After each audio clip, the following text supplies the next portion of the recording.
ದಲಿತ ಯುವಕ ದಾಸನಪುರ ಸುರೇಶ್ ರವರ ಕೊಲೆ ಪ್ರಕರಣದಲ್ಲಿ ನ್ಯಾಯ ಕೊಡಿಸಲು ಪೊಲೀಸರು ವಿಫಲರಾಗಿದ್ದು, ಈ ಪ್ರಕರಣವನ್ನು ರಾಜ್ಯ ಸರ್ಕಾರ ಸಿಒಡಿ ತನಿಖೆಗೆ ಒಪ್ಪಿಸಿ ಆರೋಪಿಗಳನ್ನು ಪತ್ತೆ ಹಚ್ಚಿ ಬಂಧಿಸುವಂತೆ ಆಗ್ರಹಿಸಿ ಮಾರ್ಚ್ 11ರಂದು ಆನೇಕಲ್ ಪಟ್ಟಣದಲ್ಲಿ ದಲಿತ ಮತ್ತು ಪ್ರಗತಿಪರ ಸಂಘಟನೆಗಳ ಒಕ್ಕೂಟದ ವತಿಯಿಂದ ಅಹೋರಾತ್ರಿ ಧರಣಿ ಕಾರ್ಯಕ್ರಮವನ್ನು ಹಮ್ಮಿಕೊಂಡಿದ್ದು, ಸಕಾಲಕ್ಕೆ ಹೋರಾಟದ ಬಂಧುಗಳು ಹಾಗೂ ಭೀಮಾ ಬಂಧುಗಳು ಹೆಚ್ಚಿನ ಸಂಖ್ಯೆಯಲ್ಲಿ ಭಾಗವಹಿಸಿ ಹೋರಾಟವನ್ನು ಯಶಸ್ವಿಗೊಳಿಸುವಂತೆ ದಲಿತ ಮತ್ತು ಪ್ರಗತಿಪರ ಸಂಘಟನೆಗಳ ಒಕ್ಕೂಟದ ಪದಾಧಿಕಾರಿಗಳು ಆನೇಕಲ್ ಡಾಕ್ಟರ್ ಬಿಆರ್ ಅಂಬೇಡ್ಕರ್ ಗ್ರಂಥಾಲಯದಲ್ಲಿ ಆಯೋಜಿಸಿದ್ದ ಸುದ್ದಿಗೋಷ್ಠಿಯಲ್ಲಿ ತಿಳಿಸಿದರು.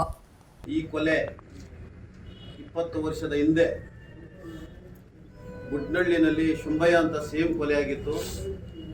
ಇವಾಗಲೂ ತನಿಖೆ ಆಗಿಲ್ಲ. ಇದು 2 ವರ್ಷ, ಇದು ಎರಡನೇ ಕೊಲೆನಲ್ಲೂ ಇದೇ ರೀತಿ ಪೊಲೀಸ್ ಇಲಾಖೆ ದುರ್ಬಳಕೆ ಮಾಡಿಕೊಂಡು ಏನು ದಲಿತರ ಒಬ್ಬ ಯುವಕ ಸತ್ತಿದ್ದಾನೆ, 2021ರಲ್ಲಿ ಸತ್ತಿದ್ದಾರೆ. ಯಾವುದೇ ಕಾರಣಕ್ಕೂ ಪೊಲೀಸ್ ಇಲಾಖೆ ಇವತ್ತೂ ಸಹ ಅದರ ಬಗ್ಗೆ ಚಕಾರ ಎತ್ತಿಲ್ಲ. ಏನೀಗ ಆಗಿನ ಸರ್ಕಲ್ ಇನ್ಸ್ಪೆಕ್ಟರು ವಿಶ್ವನಾಥ್ ಅವರು, ಹಾಗೆ ನಾಗರಾಜು, ಪ್ರಕಾಶು, ಅರುಣ್ ಪೊಲೀಸ್ ಪೇದೆಗಳೇನಿದ್ದಾರೆ ಇವ್ರ ಕೈವಾಡ ಜಾಸ್ತಿ ಇದೆ. ಇದರಲ್ಲಿ ನಮ್ಮದು ಒತ್ತಾಯ ಯಾರೋ ರಾತ್ರಿ ನಾವು ಏನು ಒತ್ತಾಯ ಮಾಡ್ತಾ ಇದ್ದೀವಿ ಅಂದರೆ, ಸರ್ಕಲ್ ಇನ್ಸ್ಪೆಕ್ಟರು ವಿಶ್ವನಾಥ್ ಅವರು ಮಂಪ್ರ ಪರೀಕ್ಷೆ ಮಾಡಬೇಕು. ಪೊಲೀಸ್ ಇಲ್ಲವ್ರನ್ನು 3 ಜನ ಪೊಲೀಸರನ್ನು ಮಂಪ್ರ ಪರೀಕ್ಷೆ ಮಾಡಲೇಬೇಕು. ಈ ವಿಚಾರದಲ್ಲಿ ಸರ್ಕಾರಕ್ಕೆ ನಾವು ಒತ್ತಾಯ ಮಾಡ್ತಾ ಇರೋದು. ಯಾಕೆಂತ ಹೇಳಿದ್ರೆ, ಬೇರೆ ಯಾವುದೇ ಮರ್ಡರ್ಗಳಾದ್ರೂ ಇವರು ಏನೇನು ಬೇಕು ಸರ್ಕಾರದಿಂದ ಪೊಲೀಸ್ ಇಲಾಖೆ ಯಾವ ರೀತಿ ಇವರು ತನಿಖೆ ಮಾಡ್ತಾರೆ, ಎಲ್ಲ ರೀತಿಯ ತನಿಖೆ ಮಾಡ್ತಾ ಇದ್ದಾರೆ. ಆದರೆ ಸುರೇಶ್ ವಿಚಾರದಲ್ಲಿ ಬೇಜವಾಬ್ದಾರಿ, ನಿರ್ಲಕ್ಷ್ಯತನೇ ಜಾಸ್ತಿ ನಡೀತಾ ಇದೆ. ಯಾಕಂತ ಹೇಳಿದ್ರೆ, ನಾವು ಮುಖ್ಯಮಂತ್ರಿಗಳಿಗೂ ಲೆಟರ್ ಕೊಟ್ಟಿದ್ದೀವಿ, ಗೃಹ ಮಂತ್ರಿಗಳಿಗೂ ಲೆಟರ್ ಕೊಟ್ಟಿದ್ದೀವಿ. ನಾವು SC/ST ಮೀಟಿಂಗು SP ಕರೆದಾಗ, SP ಹತ್ರ ಹೇಳಿದಾಗ SP ಅವರು ಇದನ್ನು ಪರಿಗಣನೆ ತಗೊಳ್ರಿ ಅಂತ ಹೇಳ್ಬಿಟ್ಟು ನಮ್ಮ ಅಡಿಷನಲ್ SP ನಾಗರಾಜ್ ಸರ್ಗೆ ಅವ್ರಿಗೆ ಹೇಳಿದಾಗ, ನಾಗರಾಜ್ ಸರ್ಗೆ ಒಂದು ಲೆಟರ್ ಕೊಡಿ, ನಾವು ಇದಕ್ಕೆ ನಾವು ರೆಫರ್ ಮಾಡ್ತೀವಿ, CODಗೆ ರೆಫರ್ ಮಾಡ್ತೀವಿ ಅಂತ ಹೇಳಿದಾಗ ತಕ್ಷಣದಲ್ಲೇ ನಾವು ಅಲ್ಲೇ ಲೆಟರ್ ಬರೆದು ಕೊಟ್ಟಿದ್ದೀವಿ. ಆದರೆ ತದನಂತರ ನಾವು ಪೊಲೀಸ್ ಸ್ಟೇಷನ್ಗೆ ಬಂದಾಗ ನಮ್ಮ ಸರ್ಕಲ್ ಇನ್ಸ್ಪೆಕ್ಟರ್ ತಿಪ್ಪೇಸ್ವಾಮಿಗಳು ಒಂದು ಲಾರಿ ಕ್ಯಾಂಟರ್ ತಗೊಂಬಂದಿರೋದು. ಏನು ಸರ್ ಅಂದರೆ, ಅದೇನಪ್ಪ ಅದು ಆಕ್ಸಿಡೆಂಟ್ ಆಗಿರೋದು ಇದೆ ಅಂತ ಹೇಳ್ತಾರೆ. ಇಲ್ಲ ಸರ್, ಅದು ಆಕ್ಸಿಡೆಂಟ್ ಅಲ್ಲ ಸರ್, ನಿಮ್ಮ ಇಲಾಖೆಯವರೇ DYSP ಮಲ್ಲೇಶ್ ಸರ್ ಇರ್ಬೋದು, 4 ಜನ ಸರ್ಕಲ್ ಇನ್ಸ್ಪೆಕ್ಟರ್ಗಳು ಬಂದು ಇಲ್ಲಪ್ಪ ಇದು ಕೊಲೆನೇ, ಇದು ನಾವು ಉನ್ನತ ತನಿಖೆ ಮಾಡ್ತೀವಿ ಅಂತ ಹೇಳಿ ನಮ್ಮ ಹತ್ರನೇ ಬಾಬಾ ಸಾಹೇಬ್ ಅಂಬೇಡ್ಕರ್ ಸ್ಟ್ಯಾಚ್ಯೂ ಹತ್ರ ಬಂದು ಹೇಳ್ಬಿಟ್ಟು ಹೋಗಿದ್ರಿ.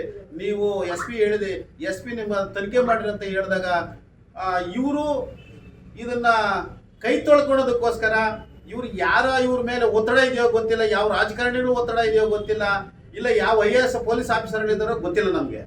ಆದರೆ ಇವರು ಬಂದ್ಬಿಟ್ಟು ಏನು ಮಾಡ್ತಾರೆ, ಇಲ್ಲಪ್ಪ ಇದು ಆಕ್ಸಿಡೆಂಟ್ ಅಂತ ಹೇಳ್ತಾ ಇದ್ದಾರೆ.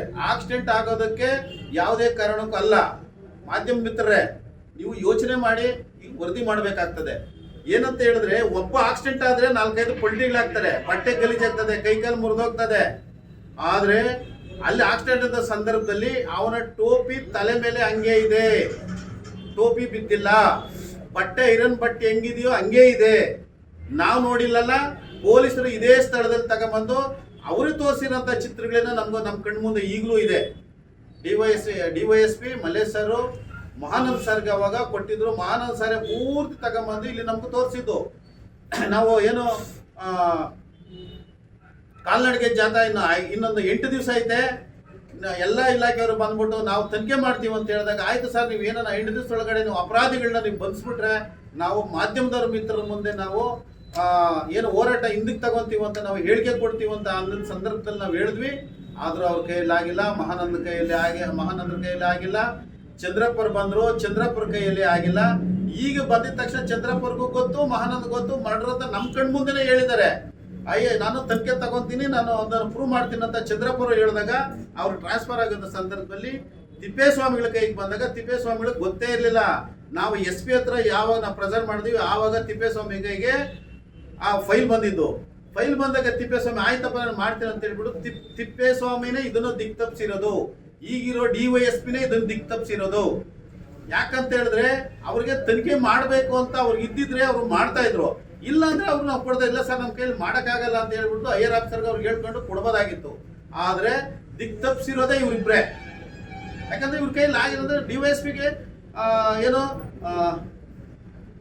ಹೊಸಕೋಟೆ DYSPಗೆ ಇನ್ಚಾರ್ಜ್ ಮಾಡ್ರಿ, ಅವ್ರಿಗೆ ವರ್ಗಾವಣೆ ಮಾಡ್ರಿ ಅಂತ ನಮ್ಮ ಅಡಿಷನಲ್ SP ಹೇಳಿದ್ರು ವರ್ಗಾವಣೆ ಮಾಡ್ದಿರ ಇವ್ರು ಕೈ ತೊಳ್ಕೊಂಡಿದ್ರಲ್ಲ. ಇದ್ರ ಹಿನ್ನೆಲೆ ಏನಿದೆ, ಇದ್ರ ಹಿನ್ನೆಲೆ ನಾವು ಹುಡುಕ್ಬೇಕಾಗ್ತದೆ. ಅದಕ್ಕೆ ನಾವು ಯಾವ ಮಟ್ಟಕ್ಕೆ ಹೋರಾಟ ಮಾಡೋದಕ್ಕೂ ನಾವು ರೆಡಿಯಾಗಿದ್ದೀವಿ. ರಾತ್ರಿ ಧರಣಿನೂ ಮಾಡ್ತೀವಿ. ಹಂಗೂ ಆಗಿಲ್ಲ ಅಂದ್ರೆ ನಾವು ಮುಖ್ಯಮಂತ್ರಿಗಳ ಹತ್ರ ಹೋಗ್ತೀವಿ, ನಾವು ವಹಿಸ್ತೀವಿ. ನಮ್ಮ ಪ್ರಶ್ನೆ ಈಗ ಏನಾಗಿದೆ ಅಂದ್ರೆ, ನಮ್ಗೆ ಆಕ್ಸಿಡೆಂಟು ಅನ್ನೋದು ಪ್ರೂವ್, ನಮಗೆ ಅದನ್ನ ಕ್ಲೋಸ್ ಮಾಡುವಂತ ಅವಶ್ಯಕತೆ ಅಂದ್ರೆ ಅದು ಇದು ತನಿಖೆ ಆಗಬೇಕು. COD ತನಿಖೆ ಆಗಲೇಬೇಕು. ವಿಶ್ವನಾಥ್ ಇವ್ರನ್ನ ಕಸ್ಟಡಿಗೆ ತಗೋಬೇಕು, ಇವ್ರನ್ನ ಮೊಬ್ಬರು ಪರೀಕ್ಷೆ ಮಾಡಬೇಕು. ಈಗಿರುವಂತ ಸರ್ಕಲ್ ಇನ್ಸ್ಪೆಕ್ಟರ್ DYSPನ ಇವ್ರನ್ನು ಕಸ್ಟಡಿಗೆ ಇವ್ರನ್ನ ಕಸ್ಟಡಿಗೆ ತಗೊಂಡು ಇವ್ರನ್ನು ಮೊಬ್ಬರು ಪರೀಕ್ಷೆ ಮಾಡ್ಬೇಕಂತ ಈ ಸಂದರ್ಭದಲ್ಲಿ ಕೇಳ್ತಾ ಇದೆ. ಯಾಕೆ ಹೇಳ್ತಾ ಇದೀವಿ ಅಂತ ಹೇಳಿದಾಗ, ನಮ್ಮನ್ನ ಹೋರಾಟಗಾರರನ್ನ ದಿಕ್ತಪ್ಸಂತ ಮಾತುಗಳು ಮಾತಾಡ್ತಾ ಇದ್ದಾರೆ. ಮೊನ್ನೆ ದಲಿತ ಮತ್ತು ಪ್ರಗತಿಪರ ಸಂಘಟನೆಗಳ ಒಕ್ಕೂಟಗಳಲ್ಲಿ ಎಲ್ಲರೂ ಮೀಟಿಂಗ್ ಕರೆದು ಹೇಳಿದಾಗ ಈ ಪ್ರಶ್ನೆ ಸುರೇಶ್ ಪೋತ್ ಅವ್ರು ಕೇಳಿದಾಗ, ಆಯ್ತಪ್ಪ ನೋಡ್ತೀನಿ ಅಂತ ಹೇಳ್ಬಿಟ್ಟು ಫೋನ್ ಹೊರಗಡೆ ಬಂದ ತಕ್ಷಣ ಆಕ್ಸಿಡೆಂಟ್ ಅಂತ ಬಂದು ಹೇಳ್ತಾರಲ್ಲ, ಆಯ್ತು ಆಕ್ಸಿಡೆಂಟ್ ಅಂತ ಹೇಳಿದ್ರು. ನಾವು ನಿಮ್ಮ ಆಫೀಸ್ ಬಂದಿದ್ವಲ್ಲ, ನಿಮ್ಮ ಆಫೀಸ್ ಬಂದಾಗ ನೋಡಪ್ಪ ಹಿಂಗಾಗಿದೆ ಅಂತ ನಮ್ಗೆ ಯಾಕೆ ಕೊಟ್ಟಿಲ್ಲ, ಬಾಯಿ ಮಾತಲ್ಲಿ ನೀವು ಯಾಕೆ ಹೇಳ್ತಾ ಇದ್ದೀರಿ ಅಂದ್ರೆ ನಿಮ್ದು ಇದ್ರಲ್ಲಿ ಪಾತ್ರ ಐತೆ ಅಂತ ನಾವು ಅನ್ಕೊಂಡಿದೀವಿ. ನಿಮ್ಮ ಜಾಸ್ತಿ ಪಾತ್ರ ಯಾಕಂತ ಹೇಳಿದ್ರೆ, ನಿಮ್ಮ ಇಲಾಖೆ ವಿಶ್ವನಾಥ್ ಉಳಿಸ್ಕೊಳ್ಳೋದಕ್ಕೋಸ್ಕರ ಒಬ್ಬ ದಲಿತನ ಯುವಕರನ್ನ ಮರ್ಡರ್ ದಿಕ್ ತಪ್ಪಿಸ್ತಾ ಇದ್ದೀರಿ ಅಂತ ಹೇಳ್ತಾ ಇದೀವಿ. ನಿಮ್ಮನ್ನು ತನಿಖೆ ಮಾಡಬೇಕು. ಆಮೇಲೆ ನಮ್ಮ ತಾಲೂಕಿಂದ ದಯಮಾಡಿ ನೀವು ಹೊರಗಡೆ ಹೋಗ್ಬಿಟ್ರೆ ಇನ್ನೂ ಭಾರಿ ಒಳ್ಳೇದು. ಒಳ್ಳೆ ಆಫೀಸರ್ಗಳು ಬಂದಾಗ ಇಂಥ ಘಟನೆಗಳಿಗೆ ಒಳ್ಳೆ ಆಫೀಸರ್ ನಮ್ಮ ತಾಲೂಕು ಬರಬೇಕಂತ ಈ ಸಂದರ್ಭದಲ್ಲಿ ಹೇಳ್ತಾ ಇದ್ದೀನಿ. ಅದೇ ರೀತಿ ನಮ್ಮ ಒತ್ತಾಯಗಳು ಏನಿದೆ, ತಿಪ್ಪೇಸ್ವಾಮಿ, ಮೋಹನ್ ಇವರು ತಾಲೂಕಿಂದ ವರ್ಗಾವಣೆ ಆಗಬೇಕು. ಆ ಕುಟುಂಬಕ್ಕೆ ಇವತ್ತು ಹೆಂಗಾಗಿದೆ ಅಂದ್ರೆ, ಕೂಲಿ ಮಾಡಿದ್ರೆ ಉಂಟು, ಇಲ್ಲ ಅಂದ್ರೆ ಇಲ್ಲ. ಅವ್ರ ಸ್ಥಿತಿಗಳು ನೋಡ್ತಾ ಇದ್ದಾಗ ಮಾಧ್ಯಮದವ್ರಲ್ಲಿ ಹೋಗ್ಬೇಕು. ಅವ್ರ ಮನೆನ, ಅವ್ರ ಪರಿಸ್ಥಿತಿನ ನೀವು ಸ್ವಲ್ಪ ನೋಡ್ಕೊಂಡಾಗ ಆದ್ರೂ ಅವ್ರು ಯಾವ ರೀತಿನಲ್ಲಿ ಇದ್ದಾರೆ, ಒಬ್ಬ ಹುಡುಗನ ಕಳ್ಕೊಂಡು ಮಗನ ಕಳ್ಕೊಂಡು ಯಾವ ರೀತಿನಲ್ಲಿ ಇದ್ದಾರೆ ಅಂತ ನೋಡ್ಬೇಕು. ಆದ್ರೆ ಇವ್ರಿಗೆ ಅರಿವಾಯ್ತೋ ಇಲ್ಲ ಗೊತ್ತಿಲ್ಲ, ಇವ್ರ ಹಿಂದೆ ಯಾವ ಬ್ಯಾಕ್ ಗ್ರೌಂಡ್ ಆಯ್ತು ಅಂತೆಲ್ಲ ಗೊತ್ತಿಲ್ಲ. ಇವ್ರಿಗೆ ಸಪೋರ್ಟ್ ಮಾಡ್ತಾರೆ, ಯಾವ ರಾಜಕಾರಣಿಗಳು ಇವ್ರಿಗೆ ಸಪೋರ್ಟ್ ಮಾಡ್ತಾರೆ ಅನ್ನೋದು ನಮ್ಗೆ ಗೊತ್ತಿಲ್ಲ. ಇದನ್ನು ದಯಮಾಡಿ ನೀವು ಮಾಧ್ಯಮ ಮಿತ್ರರು ಇದನ್ನ ಪ್ರಚಾರ ಮಾಡಬೇಕು. ಯಾಕೆ ಪ್ರಚಾರ ಮಾಡ್ಬೇಕಂದ್ರೆ, ಯಾರೇ ಒಬ್ಬ ಹುಡುಗ ಮರ್ಡರ್ ಆಗಿದ್ರು ಎಲ್ಲ ಕಡೆನೂ ಹೋಗ್ತಾರೆ, ಎಲ್ರಿಗೂ ನ್ಯಾಯ ಕೊಡ್ತಾರೆ. ಆದ್ರೆ ಈ ಹುಡುಗ ಏನಾಗಿದ್ದಾನೆ, ಇವ್ರ ಕುಟುಂಬ ಏನಾಗಿದೆ, ಇದನ್ನ ಸ್ವಲ್ಪ ಪೊಲೀಸ್ ಇಲಾಖೆ ಅರ್ಥ ಮಾಡ್ಕೊಂಡಿದ್ರೆ ಇವತ್ತೊಂದು ದಿವಸ ಯಾವ ಲಾರಿನೂ ತಗೊಂಬಂದು ನಿಲ್ಸಂಗಿರ್ಲಿಲ್ಲ, ಯಾರಿಗಿಲ್ಲ. ಒಬ್ಬ ಹುಡುಗನ ತಗೊಂಬಂದವನ್ ಡ್ರಾಪ್ ಮಾಡಿರೋಂಥ ಹುಡುಗ ನಮ್ಮ ರಾಜ್ಯದಲ್ಲ, ಬೇರೆ ರಾಜ್ಯದ ಹುಡುಗ. ಆತನಿಗೆ ಪೊಲೀಸರು ಹೊಡೆದವ್ರು ಅಂದ್ರೆ ಅವ್ರ ಕುಟುಂಬಕ್ಕೆ ಒಬ್ಬರೇ ಹುಡುಗ, ಅವನ ಕೈಲಿ ನಡಿಯಕ್ ಆಗ್ತಲ್ಲ. ಆ ರೀತಿ ಪೊಲೀಸರು ಟಾರ್ಚರ್ ಕೊಟ್ಟು ಹೊಡೆದಿದ್ದಾರೆ. ಆ ಕುಟುಂಬಕ್ಕೂ ನೆರವಾಗ್ಬೇಕು, ಅವ್ರನ್ನೂ ತನಿಖೆ ಹೋಗ್ಬೇಕು. ಯಾಕೆ ಹುಡುಗನ ಅಷ್ಟೆಲ್ಲ ಹೊಡೆದ್ರು, ಅವ್ನು ನಡಿಯಕ್ ಆಗ್ತಲ್ಲ ಹುಡುಗ. ಇದನ್ನ ತಗೊಂಬಂದು ಗಾಡಿನ ಡ್ರಾಪ್ ಮಾಡೋ ಹುಡುಗ ಎಲ್ಲಿ ಬಿಟ್ಟೆ ಹೆಂಗೆ ಅಂತ ಪೊಲೀಸರು ಟಾರ್ಚರ್, ಪೊಲೀಸರದೇ ದೊಡ್ಡ ಟಾರ್ಚರ್ ಆಗಿರೋದು. ಆಮೇಲೆ ಇವರು ಹೇಳಿದ್ರು, ಖಾಲಿ ಪೇಪರ್ಗೆ ಸೈನ್ ಮಾಡಿಸ್ಕೊಂಡಿದ್ದಾರೆ ಅಂದ್ರೆ ಎಂತ ಹೀನಾಯ ಸ್ಥಿತಿನಲ್ಲಿ ನಮ್ಮ ಸರ್ಕಲ್ ಇನ್ಸ್ಪೆಕ್ಟರ್ ಇವತ್ತು ಬೆಂಗಳೂರಲ್ಲಿ ಇದ್ದಾರೆ. ಎಂತ ಹೀನಾಯ ಸ್ಥಿತಿ, ಅವ್ರಿಗೆ ಅಮಾನತ್ತಲ್ಲ, ಸಸ್ಪೆಂಡ್ ಆಗ್ಬೇಕು. ಸರ್ಕಾರ ಸಸ್ಪೆಂಡ್ ಮಾಡ್ಬೇಕಂತ ಈ ಸಂದರ್ಭದಲ್ಲಿ ಒತ್ತಾಯ ಮಾಡ್ತಾ ಇದೀವಿ. ದಯಮಾಡಿ ರಾತ್ರಿ ಧರಣಿಗೆ ತಾಲೂಕಿನ ಪ್ರಗತಿಪರ ಚಿಂತಕರು, ಹೋರಾಟಗಾರರು, ಸಮನ್ವಯ ಮನಸ್ಕರು ಎಲ್ಲರೂ ಈಗ ಕಾರ್ಯಕ್ರಮವನ್ನು ಭಾಗವಹಿಸಬೇಕಂತ ಈ ಸಂದರ್ಭದಲ್ಲಿ ಮಾಧ್ಯಮದ ಮೂಲಕ ಮನವಿ ಮಾಡ್ಕೊಡ್ತಾ ಇದ್ದೀವಿ. ಜೈ ಭೀಮ್. ಆಗ್ಲೇನೆ ತಂದೆ ಹತ್ರ ಸರ್ಕಲ್ ಇನ್ಸ್ಪೆಕ್ಟರ್ ಆವಾಗ್ಲೇನೆ ಆಗ್ಲೇನೆ ವಕೀಲರುಗಳು ಎಲ್ಲರೂ ಹೋಗ್ಬಿಟ್ಟು ಗಲಾಟೆ ಮಾಡಿದಾಗ ಆ ಪೇಪರ್ ಸೈನ್ ಮಾಡಿಸಿರೋ ಪೇಪರ್ನ ಹರಿದಾಕಿರೋದು ಆವತ್ತೆ. ದಿನಾಂಕ 11/3/2025 ಏನು ದಲಿತ ಮತ್ತು ಪ್ರಗತಿಪರ ಸಂಘಟನೆಗಳ ಒಕ್ಕೂಟದಿಂದ ದಲಿತ ಯುವಕ ದಾಸನಪುರ ಸುರೇಶ್ ರವರ ಕೊಲೆ ಪ್ರಕರಣದಲ್ಲಿ ಅಪರಾಧಿಗಳನ್ನು ಬಂಧಿಸೋದರಲ್ಲಿ ವಿಫಲರಾಗಿರ್ತಕ್ಕಂಥ ಪೊಲೀಸ್ ಅಧಿಕಾರಿಗಳ ನಡೆಯನ್ನು ಖಂಡಿಸಿ COD ತನಿಖೆಗೆ ಒಪ್ಪಿಸಿ ಆರೋಪಿಗಳನ್ನು ಪತ್ತೆ ಹಚ್ಚಿ ಬಂಧಿಸಬೇಕಂತೇಳಿ ದಲಿತ ಮತ್ತು ಪ್ರಗತಿಪರ ಸಂಘಟನೆಗಳ ಒಕ್ಕೂಟ ಅಹೋರಾತ್ರಿ ಧರಣಿ ಕಾರ್ಯಕ್ರಮವನ್ನು ಹಮ್ಮಿಕೊಂಡಿದೆ.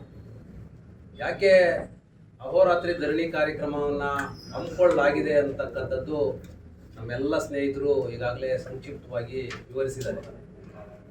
ಇವತ್ತು ಆನೇಕಲ್ ಮೀಸಲು ವಿಧಾನಸಭಾ ಕ್ಷೇತ್ರ, ಇದರಲ್ಲಿ ದಲಿತರ ಪಾರಪತ್ಯ ಏನಿದೆ, ಈ ಮೀಸಲು ವಿಧಾನಸಭಾ ಕ್ಷೇತ್ರದಲ್ಲಿ ಸರ್ಕಾರ ದಲಿತರ ರಕ್ಷಣೆಯನ್ನ ಮಾಡಬೇಕಾಗಿತ್ತು. ಆದರೆ ಇವತ್ತು ದಲಿತ ಯುವಕರು ಮತ್ತು ದಲಿತ ಸಮುದಾಯದ ನಾಯಕರುಗಳು ಅವರ ಪರಿಸ್ಥಿತಿ ಏನಾಗಿದೆ ಅಂತಕ್ಕಂಥದ್ದನ್ನ ಹೇಳ್ಕೊಳ್ಳೋದಕ್ಕೆ ಆಗ್ತಾ ಇಲ್ಲ. ಇವತ್ತು ಮೀಸಲು ವಿಧಾನಸಭಾ ಕ್ಷೇತ್ರ ಆದರೂ ಸಹ ದಲಿತರಿಗೆ ಇಲ್ಲಿ ಯಾವುದೇ ವಿಧವಾದಂತಹ ರಕ್ಷಣೆ ಇಲ್ಲ. ನಮ್ಮನ್ನ ರಕ್ಷಣೆ ಮಾಡಬೇಕಾದಂತ ಪೊಲೀಸ್ ಅಧಿಕಾರಿಗಳು ಇವತ್ತು ನಮ್ಮನ್ನ ಸುಲಿಗೆ ಮಾಡ್ತಕ್ಕಂಥದ್ದು ಮತ್ತು ಜಾತಿಗಳನ್ನ ವರ್ಗಗಳನ್ನ ಎತ್ಕಟ್ಟತಕ್ಕಂಥ ಕೆಲಸಗಳು ಇವತ್ತು ಮಾಡ್ತಾ ಇದ್ದಾರೆ.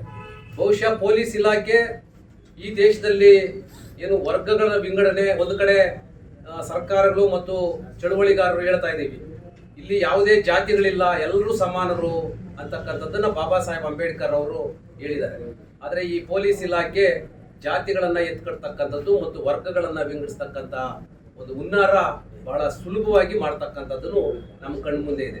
ಅದಕ್ಕೆ ಉದಾಹರಣೆಯಾಗಿ ಈ ತಾಲೂಕಿನಲ್ಲಿರ್ತಕ್ಕಂಥ ದಲಿತ ನಾಯಕರುಗಳನ್ನ, ದಲಿತ ಸಮುದಾಯವನ್ನ, ಈ ದಾಸನಪುರ ಸುರೇಶ್ ರವರ ಕೊಲೆ ಪ್ರಕರಣವನ್ನ, ಹೋರಾಟವನ್ನ ಎತ್ಕೊಂಡಂತ ಸಂದರ್ಭದಲ್ಲಿ ಇದನ್ನ ವಿಂಗಡಣೆ ಮಾಡಿರ್ತಕ್ಕಂಥದ್ದು ನಮ್ಮ ಕಣ್ಣು ಮುಂದೆನೇ ಇದೆ. ಹಂಗಾಗಿ ಏನು 5/11/2021 ದಲಿತ ಯುವಕ ಏನು ದಾಸನಪುರ ಸುರೇಶ್ ರವರ ಕೊಲೆಯಾಗಿರ್ತಕ್ಕಂಥದ್ದು ಬೇರೆ ಎಲ್ಲೂ ಅಲ್ಲ, ಊರಿನ ಮಧ್ಯಭಾಗದಲ್ಲಿರ್ತಕ್ಕಂಥ ಅಶೋಕ್ ಮತ್ತು ಶ್ರೀನಿವಾಸ್ ರವರ ಮನೆ ಮುಂದೆ ಆಗಿರ್ತಕ್ಕಂಥದ್ದು ಈ ಒಂದು ಕೊಲೆ. ಈ ಕೊಲೆ ಆಗಿರ್ತಕ್ಕಂಥದ್ದು ಹೆಣ್ಣಿನ ಸೆರಗಿನ ಅಂಚಿನಲ್ಲಿ ಕೊಲೆ ಆಗಿರ್ತಕ್ಕಂಥದ್ದನ್ನ ನಾವು ದಲಿತ ಚಳವಳಿಯ ಹೋರಾಟಗಾರರು ಇದರ ಏನು ಹಿನ್ನೆಲೆಯನ್ನ ಹುಡ್ಕೊಂಡು ಹೋದಾಗ ಬಹಳ ವಿಚಿತ್ರವಾಗಿದೆ, ಮತ್ತೆ ಅಘೋರವಾಗಿ ಇರ್ತಕ್ಕಂಥ ಒಂದು ಕೊಲೆ ಇದು. ಇದರಲ್ಲಿ ವಿಶ್ವನಾಥ್ ರವರು ಏನು ಶ್ರೀನಿವಾಸು ಮತ್ತು ಈ ಕುಟುಂಬ ಇದೆಯಲ್ಲ, ಈ ಕುಟುಂಬಕ್ಕೆ ಮುಂಚೆ ಒಂದು 15 ದಿನಗಳ ಮುಂಚಿತವಾಗಿ ಆ ಕುಟುಂಬದ ಒಂದು ಭೂವ್ಯಾಜ್ಯದಲ್ಲಿ ಸಂಪೂರ್ಣವಾಗಿ ತಲ್ಲೀನರಾಗಿರ್ತಾರೆ. ಆ ಕುಟುಂಬಕ್ಕೆ ರಕ್ಷಣೆ ಕೊಡಬೇಕಾಗಿರ್ತಕ್ಕಂಥ ಜವಾಬ್ದಾರಿಯನ್ನ ವಿಶ್ವನಾಥ್ ರವರು ಅಶೋಕ್ ಮತ್ತು ಶ್ರೀನಿವಾಸ್ ಅವರ ಕುಟುಂಬದ ಪರವಾಗಿರ್ತಾರೆ. ಅದಾದ ನಂತರ 15 ದಿನಗಳ ನಂತರ ಏನು ದಾಸನಪುರ ಸುರೇಶ್ ರವರ ಕೊಲೆ ಆಗುತ್ತೆ. ಕೊಲೆ ಆದಂತ ಸಂದರ್ಭದಲ್ಲಿ ಆ ಕುಟುಂಬವನ್ನು ಸಂಪೂರ್ಣವಾಗಿ ರಕ್ಷಣೆ ಮಾಡಿರ್ತಕ್ಕಂಥದ್ದು, ತನಿಖೆಯನ್ನ ದಿಕ್ತಪ್ಪಿಸಿ ಇರ್ತಕ್ಕಂಥದ್ದು ಏನು ಪೊಲೀಸು ಕಾನ್ಸ್ಟೇಬಲ್ಗಳಾದಂಥ ಪ್ರಕಾಶು, ಅರುಣ್, ನಾಗರಾಜು ಮತ್ತೆ ಆವತ್ತಿನ ಇನ್ಸ್ಪೆಕ್ಟರ್ ಆಗಿರ್ತಕ್ಕಂಥ ವಿಶ್ವನಾಥ್ ರವರು. ಯಾಕೆ ಇದನ್ನ ದಿಕ್ತಪ್ಪಿಸಿದ್ದಾರೆ ಅಂತ ಹೇಳಿದ್ರೆ, ಈ ಪ್ರಕರಣದಲ್ಲಿ ಹೊರ ರಾಜ್ಯದ ಒಬ್ಬ IAS ಅಧಿಕಾರಿ ಇದ್ದಾರೆ. ಈ ಪ್ರಕರಣದ ಒಂದು ಏನು ಮರೆಮಾಚಲಿಕ್ಕೆ ಹೊರ ರಾಜ್ಯದ ಒಬ್ಬ IAS ಅಧಿಕಾರಿ ಇದ್ದಾರೆ, ಮತ್ತೆ ಒಬ್ಬ ಅದೇ ಕುಟುಂಬಕ್ಕೆ ಹತ್ತಿರದಲ್ಲಿರ್ತಕ್ಕಂಥ ಆ ಕುಟುಂಬದ ಒಬ್ಬ ಸದಸ್ಯರಾಗಿರ್ತಕ್ಕಂಥ ಒಬ್ಬ SP ಇದ್ದಾರೆ, ಮತ್ತೆ ಒಬ್ಬ DYSP ಇರೋದ್ರಿಂದ ಈ ಕೊಲೆ ಪ್ರಕರಣವನ್ನ ಪೊಲೀಸ್ ಇಲಾಖೆ ಬಹಳ ಸಲೀಸಾಗಿ ಮರೆಮಾಚತಕ್ಕಂಥ ಕೆಲಸವನ್ನ ಮಾಡ್ತಾ ಇದೆ. ಹಂಗಾಗಿ ಏನು ಕೊಲೆ ಪ್ರಕರಣವನ್ನ ತನಿಖೆ ಮಾಡೋದ್ರಲ್ಲಿ ವಿಫಲರಾದಂತಹ ಸಂದರ್ಭದಲ್ಲಿ 21/11/2021 ದಲಿತ ಮತ್ತು ಪ್ರಗತಿಪರ ಸಂಘಟನೆಗಳ ಹೋರಾಟ ಏನು ದಾಸನಪುರ ಸುರೇಶ್ ರವರ ಕೊಲೆ ಆಗಿರ್ತಕ್ಕಂಥ ಸ್ಥಳದಿಂದ DYSP ಕಚೇರಿವರೆಗೂ ಸಹ ಒಂದು ಕಾಲ್ನಡಿಗೆ ಜಾಥವನ್ನ ಹಮ್ಮಿಕೊಳ್ಳಲಾಗುತ್ತೆ. ಆ ಕಾಲ್ನಡಿಗೆ ಜಾಥದಲ್ಲಿ ನಾವು ಪ್ರಾಮಾಣಿಕವಾಗಿ ತನಿಖೆಯನ್ನ ಮಾಡ್ತೀವಿ ಅಂತೇಳಿ ಆವತ್ತಿನ ತನಿಖಾಧಿಕಾರಿಯಾಗಿರ್ತಕ್ಕಂಥ ಮಹಾನಂದ್ರವರು ಅವರಿಗೆ ತನಿಖೆಯ ಜವಾಬ್ದಾರಿಯನ್ನ ಕೊಟ್ಟು ಅವರು ತನಿಖೆಯನ್ನ ಮಾಡ್ತಾರೆ. ಆದ್ರೆ ತನಿಖಾಧಿಕಾರಿಗಳು ಒಂದು ಮಾಹಿತಿಯನ್ನ ಬಹಳ ಸುಲಭವಾಗಿ ಹೋರಾಟಗಾರರ ಮುಂದೆ ಒಪ್ಕೊಳ್ತಾರೆ. ಫೋರೆನ್ಸಿಕ್ ಲ್ಯಾಬ್ ತಜ್ಞರು ಹೇಳ್ತಾ ಇದ್ದಾರೆ, ಬೆನ್ನಿನ ಹಿಂಭಾಗದಲ್ಲಿ ಏನು ಟ್ರಯಾಂಗಲ್ ಬಾಕ್ಸ್ ನ ಮಾರ್ಕ್ ಇದೆ, ಮತ್ತೆ ಹಿಂಭಾಗದಲ್ಲಿ ತೊಡೆಯ ಮೇಲೆ ಒಂದು ರಾಡಿಂದ ಹೊಡೆದಿರ್ತಕ್ಕಂಥ ಒಂದು ಗುರುತಿದೆ, ಮತ್ತೆ ಕತ್ತಿನ ಹಿಂಭಾಗದಲ್ಲಿ ಬಹಳ ದೊಡ್ಡದಾಗಿ ಪೆಟ್ಟಾಗಿರ್ತಕ್ಕಂಥ ಒಂದು ಮಾರ್ಕ್ ಇದೆ. ಇದನ್ನ ಪರಿಶೀಲನೆ ಮಾಡಬೇಕು ಅಂತೇಳಿ ಫೋರೆನ್ಸಿಕ್ ಲ್ಯಾಬ್ ತಜ್ಞರು ಹೇಳ್ತಾ ಇದ್ದಾರೆ. ಅದರ ಮೇಲೆ ತನಿಖೆ ಆಗುತ್ತೆ ಅಂತಕ್ಕಂಥ ಮಾತನ್ನು ಸಹ ಹೇಳಿದ್ರು. ಆದ್ರೆ ಕಾಲಕ್ರಮೇಣ ಅವರು ಒಂದು ಬೇರೆ ಕಡೆ ವರ್ಗಾವಣೆ ಆದಂತ ಸಂದರ್ಭದಲ್ಲಿ ಅವರು ದಲಿತ ಹೋರಾಟಗಾರರ ಮುಂದೆ ಬಹಳ ಸುಲಭವಾಗಿ ಹೇಳ್ತಾರೆ, ಇದು ಕೊಲೆ ಆಗಿದ್ರು ಸಹ ನಾನು ತನಿಖೆ ಮಾಡ್ಲಿಕ್ಕೆ ಆಗ್ತಾ ಇಲ್ಲ, ಇಲ್ಲಿ ಕೆಲವು ನಾಯಕರುಗಳು ಮತ್ತು ರಾಜಕಾರಣಿಗಳ ಒಂದು ಪ್ರಭಾವದಿಂದ ಮಾಡ್ಲಿಕ್ಕೆ ಆಗ್ತಾ ಇಲ್ಲ ಅಂತ ಹೇಳಿದಂತ ಮಹಾನಂದ್ರವರು ಇವತ್ತು ಇದ್ದಾರೆ. ಆದ್ರೆ ನಂತರ ಅದರ ತನಿಖೆಯನ್ನ ವಹಿಸ್ಕೊಂಡಿರ್ತಕ್ಕಂಥ ನಮ್ಮದೇ ಸಮುದಾಯದ ಚಂದ್ರಪ್ಪನವರು, ಏನು ಸೋಂಪುರ ಚಂದ್ರಪ್ಪನವರು, ಆವತ್ತಿನ ಇನ್ಸ್ಪೆಕ್ಟರ್ ಆಗಿರ್ತಕ್ಕಂಥ ಚಂದ್ರಪ್ಪನವರು ಅದರ ತನಿಖೆಯನ್ನ ಜವಾಬ್ದಾರಿಯನ್ನ ವಹಿಸಿಕೊಂಡು ಮೇಲಧಿಕಾರಿಗಳ ಗಮನಕ್ಕೆ ತರ್ತೀನಿ, ಮತ್ತೆ ಬೇರೆ ತನಿಖೆಯನ್ನ ಮಾಡ್ತೀವಿ ಅಂತ ಹೇಳಿ ತನಿಖೆಯನ್ನ ಮಾಡ್ಬಿಟ್ಟು ಹೋದ್ರು. ಆದ್ರೆ ಅದು ಏನಾಯ್ತು ಅಂತ ನಮ್ಗೆ ಇದುವರೆಗೂ ಗೊತ್ತಾಗ್ಲಿಲ್ಲ. ನಂತರ ನಾವು ಮಾನ್ಯ ಗೃಹ ಸಚಿವರನ್ನ 7/7/2023 ಮಾನ್ಯ ಗೃಹ ಸಚಿವರನ್ನ ಭೇಟಿ ಮಾಡಿದಂತ ಸಂದರ್ಭದಲ್ಲಿ 4 ಜನ ಶಾಸಕರ ಜೊತೆನಲ್ಲಿ ಹೋಗಿ ಈ ಕೊಲೆ ಪ್ರಕರಣವನ್ನ ಬೇಯಿಸಬೇಕಂತೇಳಿ ಗೃಹ ಸಚಿವರಿಗೆ ಮನದಟ್ಟಾಗುವ ರೀತಿಯಲ್ಲಿ ಎಲ್ಲವನ್ನ ಹೇಳಿದ್ದೀವಿ. ಆದ್ರೆ ಗೃಹ ಸಚಿವರು ಪೊಲೀಸ್ ವರಿಷ್ಠಾಧಿಕಾರಿಗಳಿಗೆ ಬಹಳ ಸ್ಪಷ್ಟವಾಗಿ ಸೂಚನೆಯನ್ನ ಕೊಡ್ತಾರೆ. ಈ ಕೊಲೆ ಪ್ರಕರಣದಲ್ಲಿ ಯಾರೋ ಆರೋಪಿಗಳಿದ್ದಾರೆ ಅವರನ್ನ ಪತ್ತೆ ಹಚ್ಚಿ ಕೂಡಲೇ ಬಂಧಿಸಬೇಕು ಅಂತ ಸೂಚನೆಯನ್ನ ಕೊಡ್ತಾರೆ. ಆದರೂ ಸಹ ಇದುವರೆಗೂ ಸಹ ಪೊಲೀಸ್ ಇಲಾಖೆ ಇದರ ಬಗ್ಗೆ ಗಮನವನ್ನೇ ಹರಿಸ್ಕೊಳ್ಳೋದಿಲ್ಲ. ಮತ್ತೆ ದಲಿತ ಚಳವಳಿಯ ಹೋರಾಟಗಾರರು ಏನು 2024 ಡಿಸೆಂಬರ್ ನಲ್ಲಿ ದಲಿತ ಮುಖಂಡರ ಸಭೆಯನ್ನ ಕರೆದಾಗ ದಲಿತ ಮುಖಂಡರ ಸಭೆಯಲ್ಲೂ ಸಹ ಹೋರಾಟವನ್ನ ಮಾಡ್ತೇವೆ, ಮತ್ತೆ ಇದರ ಬಗ್ಗೆ ಕ್ರಮ ಕೈಗೊಳ್ಳಬೇಕು ಅಂತ ಮುಖಂಡರುಗಳು ಮೊನ್ನೆ SP ರವರನ್ನ ಒತ್ತಾಯ ಮಾಡಿದಾಗ SP ರವರು ಅಡಿಷನಲ್ SP ಆಗಿರ್ತಕ್ಕಂಥ ನಾಗರಾಜ್ರವರು ನೀವು ಒಂದು ಪತ್ರವನ್ನ ಕೊಡಿ, ನಾವು ನಿಮ್ಮ ಪತ್ರದ ಆಧಾರದ ಮೇಲೆ COD ತನಿಖೆಯನ್ನ ಮಾಡಿಸ್ತೀವಿ, ಫೈಲನ್ನ CODಗೆ ಒಪ್ಪಿಸ್ತೀವಿ ಅಂತ ಹೇಳ್ತಕ್ಕಂಥದ್ದನ್ನು ಸಹ ಬಹಳ ಸ್ಪಷ್ಟವಾಗಿದೆ. ಆದ್ರೆ ಇದುವರೆಗೂ ಸಹ CODಗೆ ಒಪ್ಪಿಸ್ತೇನೆ ಅಂತಕ್ಕಂಥ ಹೇಳಿದಂತ ಜಿಲ್ಲಾ ಪೊಲೀಸ್ ವರಿಷ್ಠಾಧಿಕಾರಿಗಳು ಯಾಕೆ CODಗೆ ಒಪ್ಪಿಸಲಿಲ್ಲ ಅಂತಕ್ಕಂಥದ್ದು ನಮ್ಮ ಪ್ರಶ್ನೆ. ಮತ್ತೆ ಈ ಕೊಲೆ ಪ್ರಕರಣದಲ್ಲಿ ಯಾರ್ಯಾರು ಭಾಗಿಯಾಗಿದ್ದಾರೆ ಆ ಭಾಗಿಯಾಗಿರ್ತಕ್ಕಂಥವ್ರು ಏನು ಕೊಲೆ ಆದ 15 ದಿನಗಳ ನಂತರ ಅವರೇ ಸಹ ನಾವೇ ಸ್ವಯ ಇಚ್ಛೆಯಿಂದ ಕೊಲೆ ಮಾಡಿದ್ದೇವೆ ಅಂತ ಹೇಳಿ ಇನ್ಸ್ಪೆಕ್ಟರ್ ವಿಶ್ವನಾಥ್ ಅವರ ಮುಂದೆ ಹೇಳಿ ತಪ್ಪೊಪ್ಪಿಗೆಯನ್ನ ಹೇಳ್ಕೊಂಡು ಅವರು ಅರೆಸ್ಟ್ ಆಗೋದಕ್ಕೂ ಸ್ವಯಂ ಪ್ರೇರಿತವಾಗಿ ಅರೆಸ್ಟ್ ಆಗೋದಕ್ಕೂ ಸಹ ರೆಡಿ ಇದ್ರು. ಆದ್ರೆ ರೆಡಿ ಇರ್ತಕ್ಕಂಥ ಸಂದರ್ಭದಲ್ಲಿ ವಿಶ್ವನಾಥ್ ಅವರನ್ನ ಯಾಕೆ ನೀವು ಬೇಡ, ನಾವು ಈ ಕೊಲೆ ಪ್ರಕರಣವನ್ನ ಬೇರೆ ರೀತಿಯಲ್ಲಿ ತನಿಖೆ ಮಾಡ್ತೀವಿ ಅಂತೇಳಿ ಯಾಕೆ ದಿಕ್ ತಪ್ಪಿಸಿದ್ರು ಅಂತಕ್ಕಂಥದ್ದು ಒಂದು ಪ್ರಶ್ನೆ. ಮತ್ತೆ ಇದಕ್ಕೆ ಮುಖ್ಯವಾಗಿ ಕಾರಣ ಏನಾಗಿದೆ ಅಂತ ಹೇಳಿದ್ರೆ, ಏನು ಕೊಲೆ ಮಾಡಿರ್ತಕ್ಕಂಥ ಸ್ಥಳದಲ್ಲಿ ಆವತ್ತು ಏನು ಕೊಲೆ ಮಾಡಿರ್ತಕ್ಕಂಥ ಏನು ಆರೋಪಿಗಳಿದ್ದಾರೆ ಆ ಆರೋಪಿಗಳ ಒಂದು ಕುಟುಂಬದಲ್ಲಿ ಏನಾಗಿದೆ, ಇವತ್ತಿಗೂ ಸಹ ಅಲ್ಲಿ ಒಂದು ಹೆಣ್ಣು ಮಗಳು ಕಾಣೆಯಾಗಿದ್ದಾಳೆ. ಅಲ್ಲಿ ಕೊಲೆಗೆ ನಡೆದಿರ್ತಕ್ಕಂಥ ಏನು ನಾನು ಈ ಹಿಂದೆ ಹೇಳಿದಂತ ಸಂದರ್ಭದಲ್ಲಿ ಏನು ಹೆಣ್ಣು ಮಗಳ ಸೊರಗಿನಲ್ಲಿ ಕೊಲೆ ಆಗಿದೆ ಅಂತಕ್ಕಂಥ ಪ್ರಸ್ತಾಪವನ್ನ ಏನು ಮಾಡಿದೀವಿ, ಅಲ್ಲಿ ಆವತ್ತು ಕೊಲೆ ಆದಂತ ರಾತ್ರಿ ಹೋಗಿರ್ತಕ್ಕಂಥ ಹೆಣ್ಣು ಮಗಳು ಇವತ್ತವರೆಗೂ ಯಾಕೆ ಆ ಕುಟುಂಬಕ್ಕೆ ವಾಪಸ್ ಬರಲಿಲ್ಲ, ಆ ಮನೆಗೆ ಯಾಕೆ ವಾಪಸ್ ಬರಲಿಲ್ಲ, ಆಕೆಗೆ ಯಾರಿಗೂ ತಿಳಿದೆ ಯಾಕೆ ಮದುವೆ ಮಾಡಿದ್ರಿ, ಆಕೆ ಇವತ್ತಿಗೂ ಆಕೆ ಗರ್ಭವತಿ ಆಗಿದ್ದಾಳೆ, ಆದ್ರೆ ಯಾಕೆ ಆ ಹೆಣ್ಣು ಮಗಳನ್ನ ಊರಿಗೆ ಕರ್ಕೊಂಡ್ ಬಂದಿಲ್ಲ ಅಂತಕ್ಕಂಥದ್ದು ಬಹಳ ಯಕ್ಷ ಪ್ರಶ್ನೆಯಾಗಿದೆ. ಮತ್ತೆ ಇವತ್ತವರೆಗೂ ಸಹ ಏನು ಈ ಕುಟುಂಬ ಏನು ಕೊಲೆ ಮಾಡಿರ್ತಕ್ಕಂಥ ಕುಟುಂಬ ಏನಿದೆ ಆ ಕುಟುಂಬ ಇವತ್ತಿಗೂ ಹೇಳ್ಕೊಳ್ತಾ ಇದೆ. ಆ ಭಾಗದಲ್ಲಿ ಏನು ನೀವು ಅತಿಬೆಲೆ ಮಾಧ್ಯಮದ ಮಿತ್ರರು ಅತಿಬೆಲೆ ಭಾಗದಲ್ಲಿ ಹೋಗಿ ವಿಚಾರ ಮಾಡಬಹುದು. ಆ ಕುಟುಂಬದ ಸದಸ್ಯರುಗಳು ಇವತ್ತಿಗೂ ಸಹ ಇಂಚಿಂಚು ಏನು ಹೋರಾಟ ನಡೀತಾ ಇದೆ, ಇದ್ರ ಬಗ್ಗೆ ಕೊಲೆ ಪ್ರಕರಣದಲ್ಲಿ ಯಾವ ಹಂತದಲ್ಲಿದೆ ಈ ತನಿಖೆ, ಮತ್ತೆ ಹೋರಾಟಗಾರರು ಯಾವ ನಡೆಯನ್ನ ಮಾಡ್ತಾ ಇದ್ದಾರೆ, ಎಲ್ಲಿ ಓಡಾಡ್ತಾ ಇದ್ದಾರೆ ಅಂತಕ್ಕಂಥದ್ದನ್ನ ಇಂಚಿಂಚು ಮಾಹಿತಿಯನ್ನ ಏನು ಕಲೆಕ್ಟ್ ಮಾಡ್ತಾ ಇದ್ದಾರೆ. ಇಂಚಿಂಚು ಮಾಹಿತಿಯನ್ನ ಕಲೆಕ್ಟ್ ಮಾಡಿ ಮತ್ತೆ ನಮ್ಮ ಕೊರಳಿಗೆ ಸುತ್ತುವಂತ ಕೆಲಸ ಆಗ್ತಾ ಇದೆ. ನಾವು ಆವತ್ತೇ ಒಪ್ಕೊಳ್ತಾ ಇದ್ರಿ, ಆದ್ರೆ ಇನ್ಸ್ಪೆಕ್ಟರ್ ವಿಶ್ವನಾಥ್ ರವರೇ ನಮ್ಮನ್ನ ದಾರಿ ತಪ್ಪಿಸಿದ್ದು ಅಂತಕ್ಕಂಥದ್ದು ಆ ಕುಟುಂಬ ಇವತ್ತು ಜನರ ಮುಂದೆ ಹೇಳ್ತಾ ಇದೆ. ನಮ್ಮ ಪ್ರಶ್ನೆ ಇಷ್ಟೇನೆ, ದಲಿತ ಯುವಕ ಇವತ್ತು ಮೀಸಲಾತಿ ಕ್ಷೇತ್ರದಲ್ಲಿ ದಲಿತ ಯುವಕನ ಕೊಲೆ ಆದ್ರೂ ಸಹ ಯಾಕೆ ಸರ್ಕಾರ ಇದರ ಬಗ್ಗೆ ಕ್ರಮ ಕೈಗೊಳ್ಳಲಿಲ್ಲ, ಇವತ್ತು ಜಿಲ್ಲಾಡಳಿತ ಇದರ ಬಗ್ಗೆ ಯಾಕೆ ಉನ್ನತ ಮಟ್ಟದ ತನಿಖೆಗೆ ಒಳಪಡಿಸಲಿಲ್ಲ, ಈ ಅಧಿಕಾರಿಗಳನ್ನ ಏನು ವಿಶ್ವನಾಥ್ ಮತ್ತೆ ಏನು ಕಾಣೆಯಾಗಿರ್ತಕ್ಕಂಥ ಏನು ಹೆಣ್ಣು ಮಗಳಿದೆ ಆ ಹೆಣ್ಣು ಮಗಳನ್ನ ಇಬ್ಬರನ್ನು ಸಹ ಮಂಪರು ಪರೀಕ್ಷೆಗೆ ಒಳಪಡಿಸಿ ತನಿಖೆಯನ್ನ ಮಾಡಬೇಕು ಅಂತಕ್ಕಂಥದ್ದು ನಮ್ಮ ಒಂದು ಹೋರಾಟ.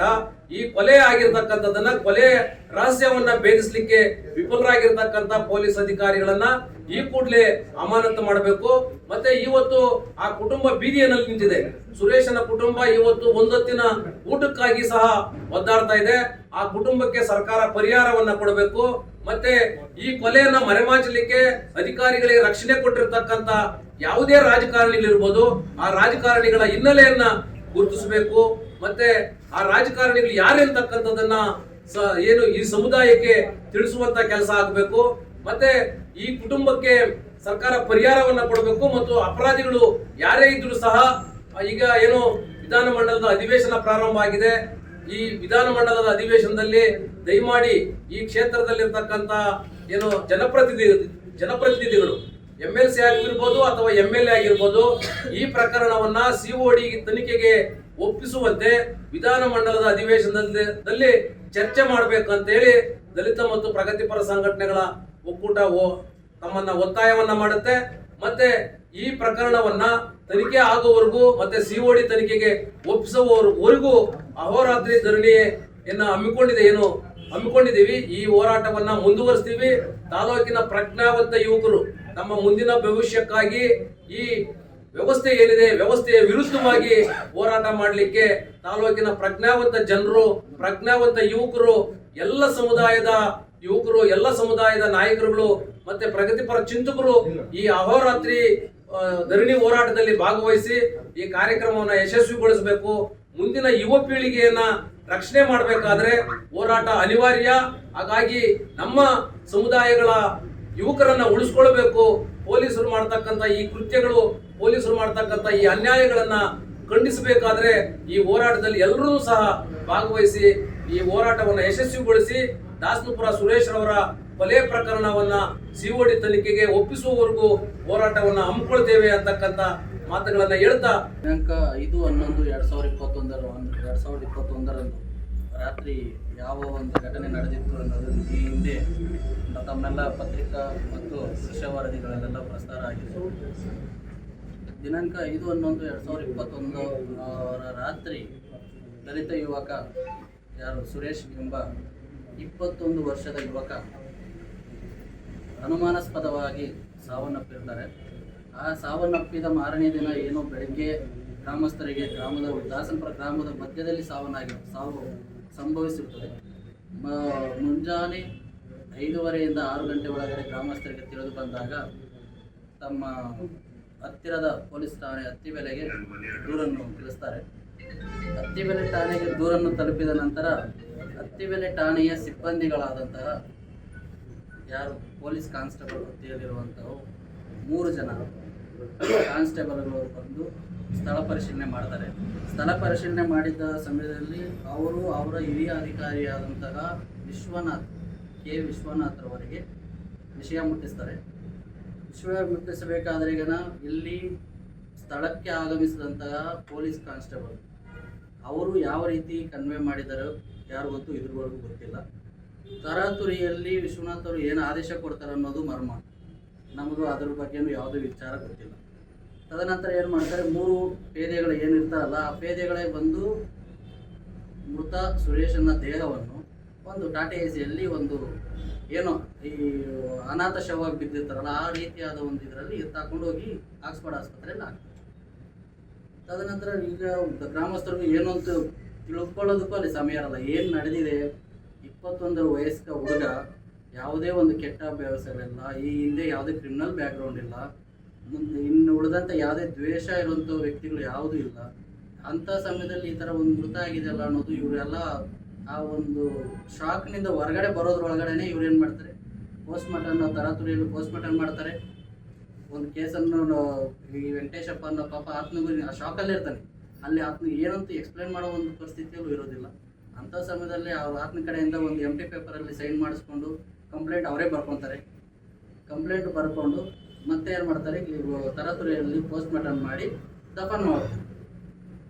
ಈ ತರಾತುರಿ ಯಾಕೆ ಇದನ್ನು ಇಷ್ಟೊಂದು ತರಾತುರಿ ತೋರಿಸಿದ್ರು, ಯಾಕೆ ಇದನ್ನು ಇಷ್ಟು ಬೇಗ ದಫನ್ ಮಾಡಿದ್ರು, ಯಾಕೆ ಊರಿನವ್ರು ಯಾರು ಕಂಪ್ಲೇಂಟ್ ಕೊಟ್ಟಿಲ್ಲ ಅನ್ನೋ ಒಂದು ಪ್ರಶ್ನೆ ಎದ್ದಾಗ 2 ದಿನ ಬಿಟ್ಟು ನಾವು ದಿನಾಂಕ 8ನೇ ತಾರೀಕು ಹೋಗಿ ನಾವು ಅತ್ತಿಬೆಲೆ ಸ್ಟೇಷನ್ನಿಂದ ಜಮಾವಣೆಗೊಳ್ತೀವಿ. ಅತ್ತಿಬೆಲೆ ಸ್ಟೇಷನಲ್ಲಿ ಜಮಾವಣೆಗೊಂಡಾಗ ವಿಶ್ವನಾಥ್ ಅವರು ಅಲ್ಲಿ ಯಾವುದೇ ಇದಕ್ಕೂ ಉತ್ತರಿಸೋದಕ್ಕೆ ರೆಡಿ ಇರೋದು. ನಾವು ಮುಂದಿನ ಎಲ್ಲ ತನಿಖೆ ಮಾಡ್ತಾ ಇದ್ದೇವೆ ಅಂತ ನಾವು 8ನೇ ತಾರೀಕು ಹೋಗಿ ಅಲ್ಲಿ ಕಂಪ್ಲೇಂಟ್ ಕೊಟ್ಟಾಗಲೂ ಸ್ವೀಕಾರ ಮಾಡ್ತಾರೆ. ಅಲ್ಲಿಂದ ಅದಕ್ಕೆ ಯಾವುದೇ ರೀತಿಯಾದಂಥ ತನಿಖೆ ನಡೆಯೋದು. FSL ರಿಪೋರ್ಟ್ ಆಗಲಿ, ಡಾಗ್ ಸ್ಕ್ವಾಡ್ ಆಗಲಿ, ಬೇರೆ ಯಾವುದೇ ಒಂದು ರೀತಿಯಾದ ತಾಂತ್ರಿಕವಾಗಿ ಈಗ ಪೊಲೀಸ್ ಇಲಾಖೆಯಲ್ಲಿ ತುಂಬ ಉನ್ನತವಾದ ತನಿಖಾ ಟೀಮ್ಗಳಿವೆ, ಎಕ್ಸ್ಪರ್ಟ್ಸ್ ಇದ್ದಾರೆ. ಅವ್ರಿಗೆ ಯಾವುದೇ ಒಂದು ಮಾಹಿತಿ ತಿಳಿಸಿದ್ದೇನೆ ಅದನ್ನು ಅಲ್ಲಿಗೆ ಬಿಟ್ಟಿರ್ತಾರೆ.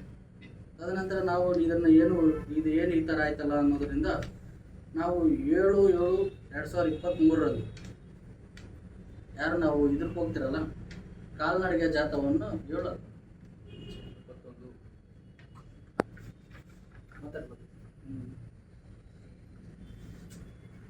ಅದನ್ನು ಕಾಲ್ನಡಿಗೆ ಜಾಥಾವನ್ನು ಮಾಡಬೇಕು, ಇವರು ಸೂಕ್ತ ತನಿಖೆ ಮಾಡ್ತಾ ಇಲ್ಲ, ಇವರು ಅಮಾಯಕರನ್ನ ಕರ್ಕೊಂಡೋಗಿ ಅದರ ಬಲಿ ಮಾಡ್ತಾ ಇದ್ದಾರೆ ಅನ್ನೋದಕ್ಕೋಸ್ಕರ ನಾವು ಆಗ ಏನು ಮಾಡ್ತೀರಿ, ಒಂದು ಸೂಕ್ತ ತನಿಖೆಗೋಸ್ಕರ DYSP ಅವ್ರನ್ನ ಒತ್ತಾಯ ಮಾಡ್ತೀವಿ. ಆಗಿನ ಕಾಲದಲ್ಲಿ ಇದ್ದಂಥ DYSP ಮಲ್ಲೇಶ್ ಅವರು ಸರಿ ಇದನ್ನು ನಾವು ಕೊಲೆ ಎಂದೇ ಪರಿಗಣನೆಗೆ ತಗೊಂಡಿದ್ದೀವಿ. ಆಗಿನ PM ರಿಪೋರ್ಟಲ್ಲಿ ಕೊಲೆಯಂತೆ ಮನುಷ್ಯನಾಗಿರುತ್ತೆ, ಆಕ್ಸ್ಫರ್ಡ್ ರಿಪೋರ್ಟಲ್ಲಿ ಮರ್ಡರ್ ಅಂತ ಇರುತ್ತೆ. ಆ ಕಾಪಿಯನ್ನು ನಮ್ಮ ಮುಂದೆ ತೋರಿಸಿರ್ತಾರೆ, ಆದರೆ ನಮಗೆ ಯಾವುದಕ್ಕೆ ಕೊಟ್ಟಿರೋದಿಲ್ಲ. ಕಾಪಿಯನ್ನು ತೋರಿಸ್ತಾರೆ, ಕಾಪಿಯನ್ನು ತೋರಿಸ್ಬಿಟ್ಟು ಮತ್ತೆ ಅಲ್ಲಿ ಇಟ್ಕೊತಾರೆ. ಆ ಸಮಯದಲ್ಲಿ ನಮಗೆ PM ರಿಪೋರ್ಟನ್ನು ನೀವು ಕೊಡಬೇಕು, ನಾವು ಮೃತ ಸುರೇಶ್ನ ಡೆತ್ ಸರ್ಟಿಫಿಕೇಟ್ ತೊಗೊಬೇಕು ಅಂತ ನಾವು RTI ಕೇಳಿದಾಗ ನಾವು ಇನ್ವೆಸ್ಟಿಗೇಷನ್ ಮಾಡ್ತಾ ಇಲ್ಲ, ಆನೇಕಲ್ ಸರ್ಕಲ್ಗೆ ಕೊಟ್ಟಿದ್ದೀರಿ, ನೀವು ಅಲ್ಲೇ ಸಬ್ಮಿಟ್ ಮಾಡಿಕೊಡ್ರಿ ಅಂತ K. ವಿಶ್ವನಾಥ್ ಅವರು ನಮಗೊಂದು ರಿಟರ್ನ್ ನೋಟಿಸ್ ಹಾಕ್ತಾರೆ. ಅದರಲ್ಲೂ PM ರಿಪೋರ್ಟನ್ನು ಎಲ್ಲಿಯೂ ಒಂದು ಬಹಿರಂಗ ಪಡಿಸೋದೇ ಇಲ್ಲ. ಬಹಿರಂಗ ಪಡಿಸೋದು ಏನಕ್ಕೋಸ್ಕರ, ನಾವು ಹೋರಾಟ ಮಾಡ್ತೀರಿ ಅಂತ ಹೇಳಿದ್ದಕ್ಕೋಸ್ಕರ. ಅದು ಇದೇ ಜಾಗದಲ್ಲಿ, ಇದೇ ಲೈಬ್ರರಿಯಲ್ಲಿ ನಮ್ಮ ಮಹಾನಂದ್ ಇನ್ಸ್ಪೆಕ್ಟರು ಪ್ಲಸ್ ವಿಶ್ವನಾಥ್ ಅವರು ಬರ್ತಾರೆ, ನಮ್ಮ ಹಿರಿಯ ಮುಖಂಡರೊಬ್ಬರು ಬರ್ತಾರೆ. ಅವ್ರ ಸಮ್ಮುಖದಲ್ಲಿ ಅವ್ರು ಒಪ್ಕೊತಾರೆ, ಹೌದು ಹಿಂದೆ ಈ ಥರ ಮಾರ್ಕ್ಸ್ ಎಲ್ಲ ಇದ್ದಾವೆ, ಇದೆಲ್ಲ ನಮ್ಗೆ ಡೌಟ್ಸ್ ಇದೆ. ಅವ್ರ ಬೆನ್ನಿನ ಮೇಲೆ ಒಂದು ಟ್ರೇ ಆಕಾರದ ಒಂದು ಮಾರ್ಕ್ ಇದೆ, ಅದು ಯಾವ ಫೋರ್ಸ್ ಆಗಿರ್ಬೋದು ಏನು ಅನ್ನೋದದ್ದು ನಾವೆಲ್ಲ ಸೂಕ್ತ ಉನ್ನತ ತನಿಖೆ ಮಾಡ್ತೀರಿ, ನಮ್ಮ ಕಾಲಾವಕಾಶ ಕೊಡಿ ಅಂತ ಕೇಳ್ಕೊತಾರೆ.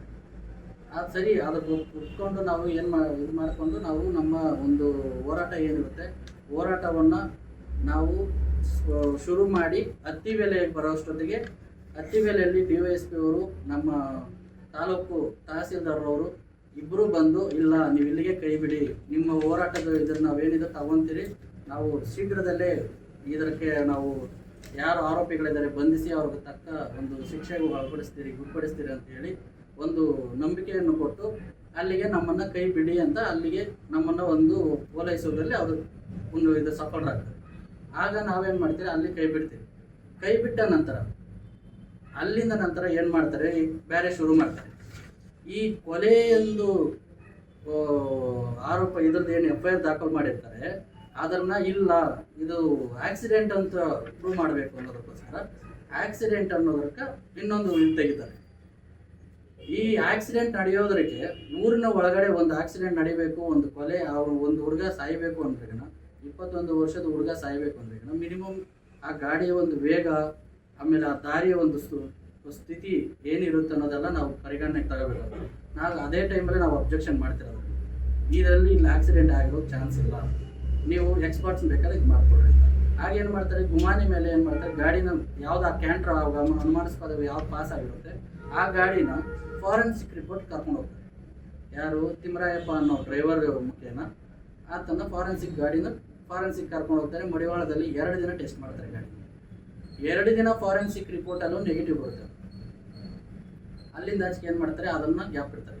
ಆ ಫಾರೆನ್ಸಿಕ್ ಆದಮೇಲೆ ಏನಾಗುತ್ತೆ, ನಮ್ಮ ಮಹಾನಂದವರು ಏನು ಇರ್ತಾರೆ, ಅವ್ರಿಗೆ ಇನ್ವೆಸ್ಟಿಗೇಷನ್ ಆಫೀಸರ್ ಏನಿರ್ತಾರೆ ಅವ್ರಿಗೆ ಆಗ ಆ ಸಮಯದಲ್ಲಿ ಅವ್ರಿಗೆ ಪ್ರಮೋಷನ್ ಆಗುತ್ತೆ. ಕೇಸನ್ನು ಅಲ್ಲಿಗೆ ಸ್ಟಾಪ್ ಮಾಡಿ ಅಲ್ಲಿಂದ ಆಚೆಗೆ ಅವ್ರು ಹೊರಟೋಗ್ತಾರೆ. ಮತ್ತೆ ಬರೋದು ಇದರಲ್ಲಿ ಈ ಕೇಸಲ್ಲಿ ಮತ್ತೆ ಎಂಟ್ರಿ ಆಗೋದು ಚಂದ್ರಪ್ಪ ಅವರು ಬಂದು ಏನು ಮಾಡ್ತಾರೆ, ಇಲ್ಲ ನಾನು ಇದಕ್ಕೆ ನಿಮ್ಗೆ ನ್ಯಾಯ ಮಾಡಿಸ್ಕೊಡ್ತೀನಿ ಅಂತ ನಾವು ಸುರೇಶ್ ಕೋತ ಸರ್, ಆಮೇಲೆ ವೆಂಕಟೇಶ್ ಸರ್, ಆನಂದ್ ಚಕ್ರವರ್ತಿ ಸರ್ ಅವ್ರು ಮಾತಾಡಿದಾಗ, ಇಲ್ಲ ನಾವು ಇದಕ್ಕೆ ಖಂಡಿತವಾಗ್ಲೂ ನಾವು ನಿಮಗೆ ನ್ಯಾಯ ಕೊಡಿಸ್ತೀವಿ, ನ್ಯಾಯ ಒಂದು ಇದು ಮಾಡ್ತೀನಿ ಅಂತೇಳಿ ಯಾವುದೇ ಒಂದು ಸ್ಥಳಕ್ಕೆ ಭೇಟಿ ನೀಡೋಲ್ಲ, ಯಾವುದೇ ಸ್ಥಳ ಪರಿಶೀಲನೆ ಮಾಡಲ್ಲ, ಯಾವುದೇ ಒಂದು ವಿಟ್ನೆಸ್ನ ಕರ್ಕೊಬಂದು ವಿಟ್ನೆಸ್ ಹೇಳಿಕೆಗಳು ಮಾಡ್ಕೊಳ್ಳಿಲ್ಲ. ನಾವು ನಮ್ಮ ಜೊತೆಯಲ್ಲಿ ಕರ್ಕೊಂಡೋಗಿರೋಂಥ ಸಹೋದರಿ ಆದಂಥ ಅವರು ಅಕ್ಕ, ಆ ಹುಡುಗಿ ವಿಟ್ನೆಸ್ ಅಂತ ತಗೊಂತಾರೆ.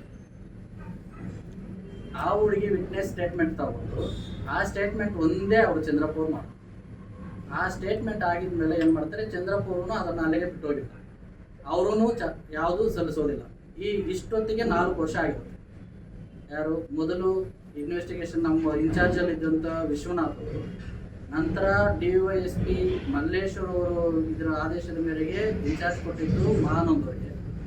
ತದನಂತರ ಏನಾಯಿತು, ಇವರು ನಮ್ಮ ಚಂದ್ರಪ್ಪ ಅವ್ರು ಬರ್ತಾರೆ ಸರ್ಕಲ್ ಇನ್ಸ್ಪೆಕ್ಟರ್ ಆಗಿ, ಅವ್ರಿಗೆ ಫೈಲ್ ಹೋಗುತ್ತೆ.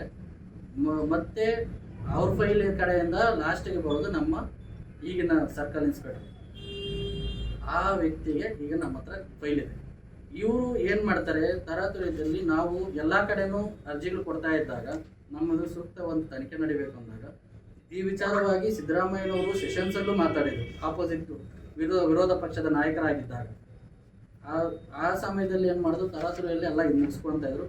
ನಮ್ಮ ಇವರು ಕಾಂಗ್ರೆಸ್ ಸರ್ಕಾರನೇ ಬಂದಾಗ ನಾವು ಹೋಗಿ ಗೃಹ ಸಚಿವರನ್ನು ಭೇಟಿಯಾದಾಗ ಅವರು ಇಲ್ಲ ಇದನ್ನ ಕೇಸ್ ಬೇಗ ಮುಗಿಸಿ ಅಂತ ಹೇಳಿ ಬಾತಂಗಡಿ ಅವರು ಯಾರು SP ಇದ್ರು ಅವ್ರನ್ನ ಕರೆದು ಅವರಿಗೆ ಅವರು ಫೈಲ್ ಕೊಡ್ತಾರೆ.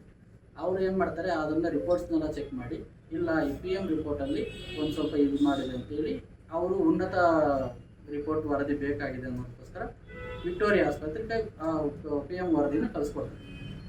ವಿಕ್ಟೋರಿಯಾ ಹಾಸ್ಪಿಟ್ಲ್ ಅವರು ನಮ್ಮ ಇದರಲ್ಲಿಲ್ಲ ಅಂದ್ಬಿಟ್ಟು ಡೆಲ್ಲಿ ಇದಕ್ಕೋಸ್ಕರ ನಮ್ಮ ಇದ್ರ ಕಳಿಸಿದ್ದೀರಿ ಅಂತ ನಮಗೊಂದು ಇನ್ಫಾರ್ಮೇಷನ್ ಕೊಡ್ತಾರೆ. ಬಟ್ ಡೆಲ್ಲಿಯಿಂದ ಏನು ವರದಿ ಬಂದಿದೆ ಅಂತ ನಮ್ಗೆ ಯಾವುದು ಹೇಳೋದಿಲ್ಲ. ಆಮೇಲೆ ಇವರನ್ನು ಬಾಲ್ತಂಗಡಿ ಅವರೂ ಟ್ರಾನ್ಸ್ಫರ್ ಆಗ್ತಾರೆ.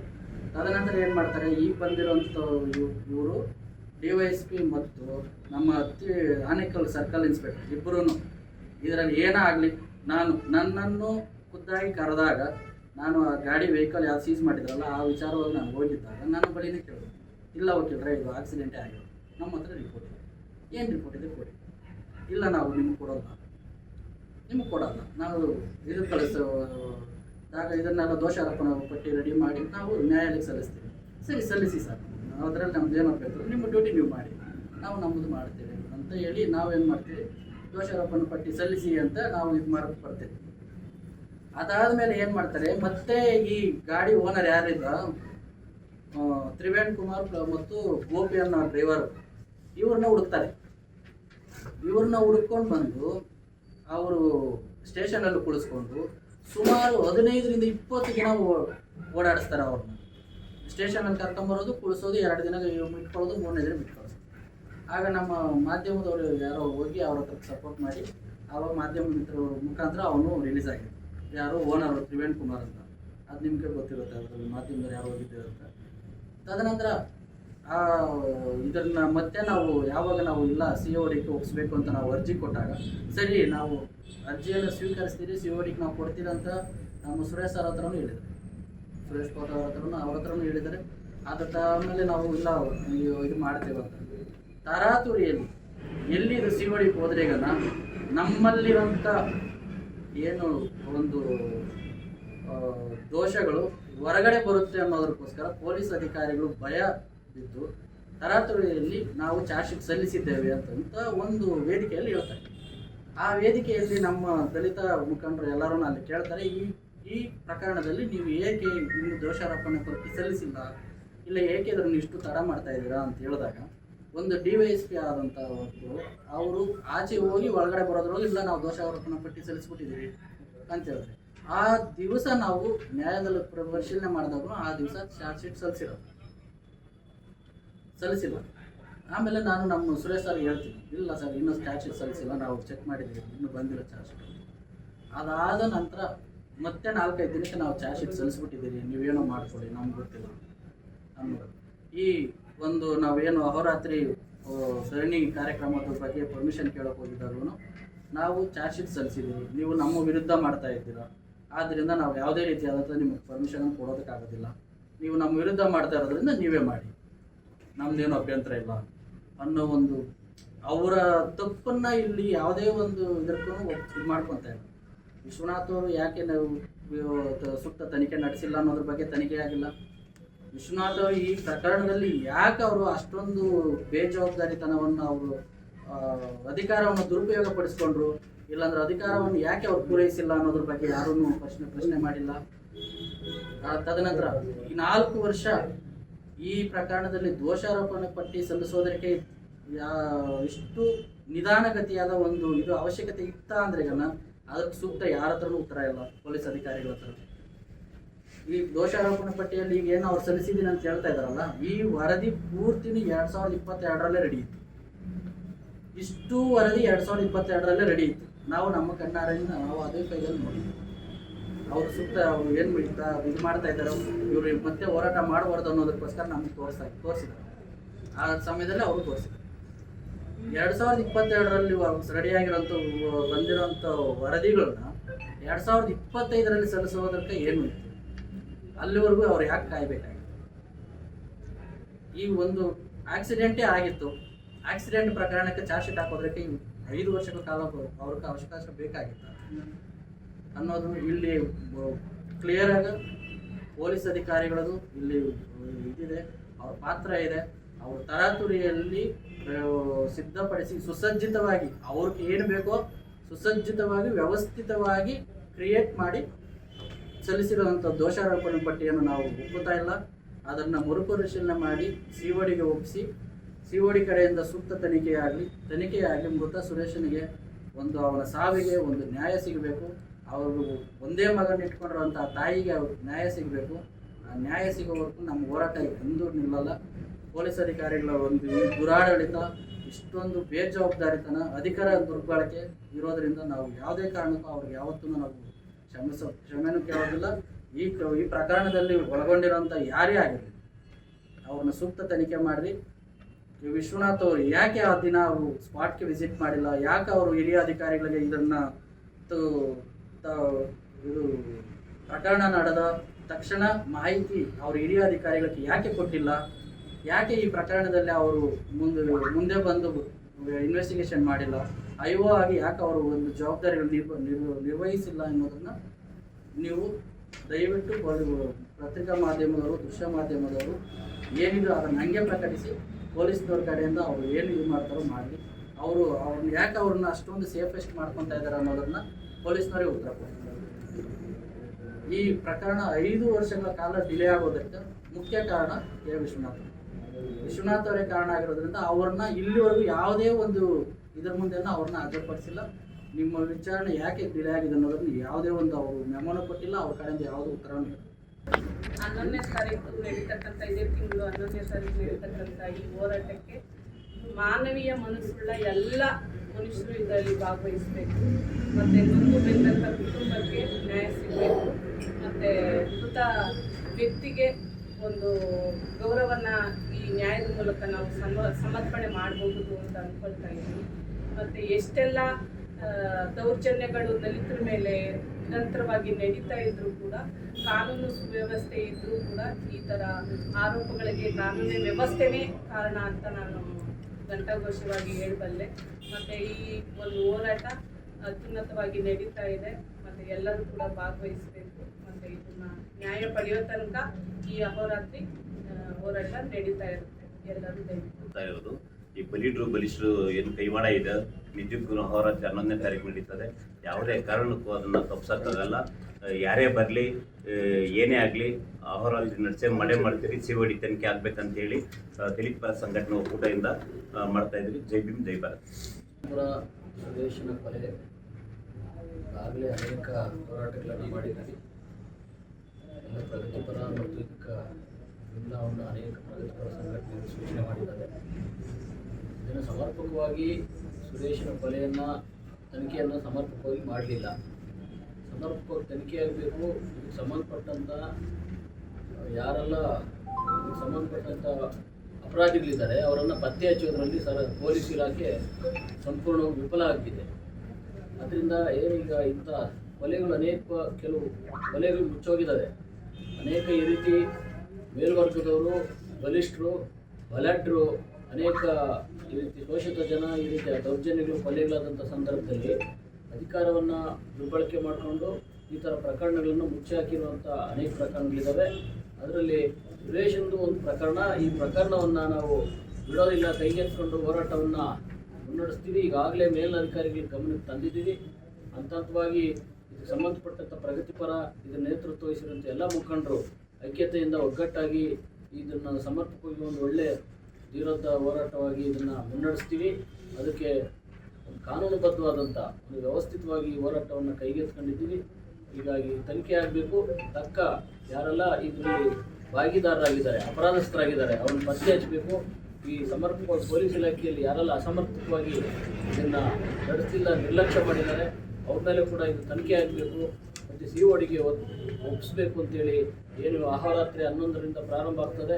ಇದಕ್ಕೆ ಎಲ್ಲ ಪ್ರಗತಿಪರ ಸ್ನೇಹಿತರು, ಇನ್ನೂ ಅನೇಕ ಯಾರೆಲ್ಲ ನಮ್ಮನ್ನು ಈ ಹೋರಾಟವನ್ನು ಅನ್ಯಾಯ ನಡೀತಾ ಇದ್ದರೆ ನಾವು ನೋಡಿಕೊಂಡು ನಮ್ಮನ್ನು ಕರೆದಿಲ್ಲ, ನಮ್ಮನ್ನು ನೀವು ಬರಬೇಕು, ನಮ್ಮನ್ನು ಆಹ್ವಾನ ಇಲ್ಲ ಅಂತೇಳಿ ಭಾವಿಸದೆ ಯಾರೆಲ್ಲ ಅನ್ಯಾಯದ ವಿರುದ್ಧ ಮನಸ್ಸುಗಳು, ಹೋರಾಟದ ಮನಸ್ಸುಗಳು ತಾವೆಲ್ಲರೂ ಬಂದು ಈ ಹೋರಾಟವನ್ನು ಬಲಿಷ್ಠವಾಗಿ ನಡೆಸಬೇಕು. ಮತ್ತು CODಗೆ ನಾವು ಒಪ್ಪಿಸುವ ತನಕ ಈ ಹೋರಾಟವನ್ನು ಮುಂದುವರ್ಸೋಣ. ಇದು ಅಹೋರಾತ್ರಿ ಒಂದು ಶಾಂತಿಯುತವಾಗಿ ನಡೆಸ್ತೀವಿ. ಇದಕ್ಕೂ ಕೂಡ ಸರ್ಕಾರ ಮತ್ತು ಇಲಾಖೆ ಸಮರ್ಪಕವಾಗಿ ಸ್ಪಂದಿಸಿಲ್ಲ ಅಂತ ಹೇಳಿದ್ರೆ ತೀವ್ರ ಹೋರಾಟವನ್ನು ಕೂಡ ಮಾಡಲಿಕ್ಕೆ ನಾವು ಸರಿಯಾಗಿ ಒಂದು ಸಜ್ಜು ಮಾಡ್ಕೊಳ್ತೀವಿ. ಅಷ್ಟು ಮಾತ್ರ ಅಲ್ಲ, ತೀವ್ರ ಹೋರಾಟ ಮತ್ತು ರಸ್ತೆ ತಡೆ ಇನ್ನಿತರೆ ತೀವ್ರ ಹೋರಾಟಗಳು ಕೂಡ ಇದರಲ್ಲಿ ಹೋರಾಟವನ್ನು ತಗೊಂಡು ಹೋಗ್ತೀವಿ. ಸರ್ಕಾರ ಮತ್ತು ಪೊಲೀಸ್ ಇಲಾಖೆ ಇದಕ್ಕೆ ಸ್ಪಂದಿಸಿ ನಮ್ಮ CODಗೆ ಒಪ್ಪಿಸಬೇಕು ಅಂತೇಳಿ ಈ ಮಾಧ್ಯಮಗಳ ಮೂಲಕ ನಾವು ಒತ್ತಾಯವನ್ನು ಪ್ರತಿಭಟಿಸ್ತೀವಿ.